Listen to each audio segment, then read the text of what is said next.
Is your VW infotainment screen black? First, check the basics. The system needs consistent power from the car's 12 volts battery. Start with a visual inspection for error messages like no service or system malfunction. Then locate your fuse box. Diagrams are model specific, often under the dashboard. And check the infotainment fuse, usually a 30A or 40A fuse.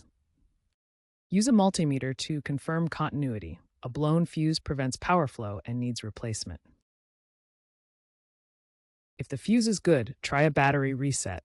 Disconnect the negative terminal for 10 to 15 minutes to clear error codes. This is a soft reset for software hangs, not hardware failures. These steps resolve most simple power-related issues. If problems persist, it indicates a deeper issue. If basic troubleshooting fails, the issue might be more complex in newer VW models. Over-the-air updates often fix software glitches causing power issues.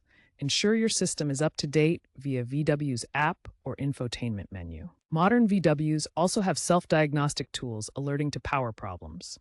For older models, consider that battery resets are temporary fixes if underlying software issues are unpatched. VW's future trend is cloud-based infotainment with AI diagnostics to predict and prevent failures, but for legacy models, aftermarket retrofit kits might be cost-effective. If DIY fixes don't work, especially with EVs where high-voltage integration adds risk, seek professional servicing to avoid warranty voids, electrical fires, or airbag stability control errors. Remember, 60% of infotainment failures are electrical, so always prioritize safety and expert advice.